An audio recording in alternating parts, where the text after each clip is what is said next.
خانہ کعبہ کو گرنے کے بعد کیوں بنا دیا گیا؟ حضرت نوح علیہ السلام کے بعد کعبہ کے متولی کون تھا؟ خدیجہ رضی اللہ تعالیٰ عنہ سے شادی کرنے کے 10 سال کے بعد قریش نے کعبہ کو ڈھا کر پھر بنایا۔ اس وقت آپ علیہ السلام کی عمر 35 سال تھی۔ کعبہ کے انہدام کی وجہ یہ ہوئی کہ کعبہ کی صورت یہ تھی کہ کرسی کے اوپر صرف پتھر چتے ہوئے تھے۔ قریش چاہتے تھے کہ دیوار کو اور بلند کر کے اس پر چت ڈال دے، اور اس کی تحریک یوں ہوئی کہ بعض لوگوں نے، جس میں قریش اور دوسرے آدمی شامل تھے، کعبہ کے خزانے کو چرا لیا تھا۔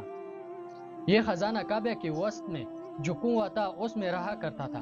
کعبہ میں 2 ہرن تھے، جس کا قصہ یہ بیان کیا جاتا ہے کہ قوم نوح علیہ السلام کے غرقابی کے بعد اللہ تعالیٰ نے کعبہ کو پھر نمایاں کیا اور ان کے صاحبزادے اسماعیل علیہ السلام کو حکم دیا کہ وہ کعبہ کو اس کی ابتدائی بنیاد پر بنا دے۔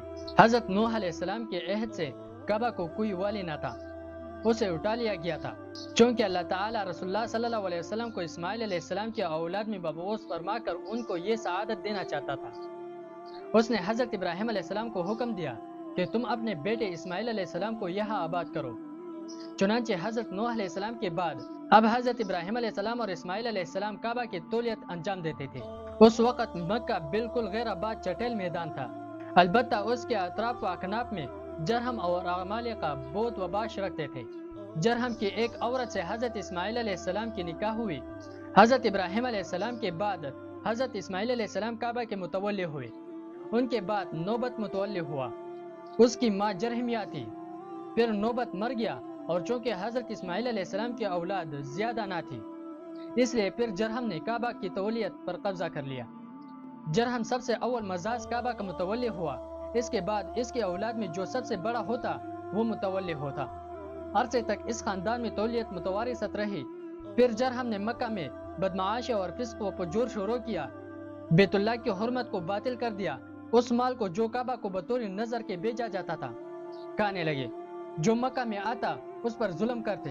پھر انہوں نے اس پر اکتفا نہیں کیا، بلکہ نوبت یہاں تک پہنچی کہ اگر ان کے کسی شخص کو دوسری جگہ زنا کے لیے نہیں ملتی تو وہ خود کعبہ میں آ کر بدکاری کرتا۔ اس سلسلہ میں بیان کیا گیا ہے کہ آصاب نے نائلہ سے کعبہ میں زنا کیا، اس کی پاداش میں اللہ تعالیٰ نے دونوں کو مسخ کر کے پتھر بنا دیا۔ زمانہ جاہلیت میں بھی کعبہ کی حرمت اس قدر تھی کہ نہ وہاں کوئی کسی پر ظلم کرتا اور نہ ہی بدکاری کرتا تھا۔ اگر بادشاہ بھی اس کی حرمت کو باطل کرتا تو فوراً اس جگہ وہ ہلاک ہو جاتا۔ اسی وجہ سے کعبہ کو ناسا کہتے تھے، اور مکہ بھی اس لیے کہتے تھے کہ جو ظالم و سرکش یا بدکار وہاں ظلم یا بدکاری کرتا تھا اس کی گردن وہاں دبا دی جاتی۔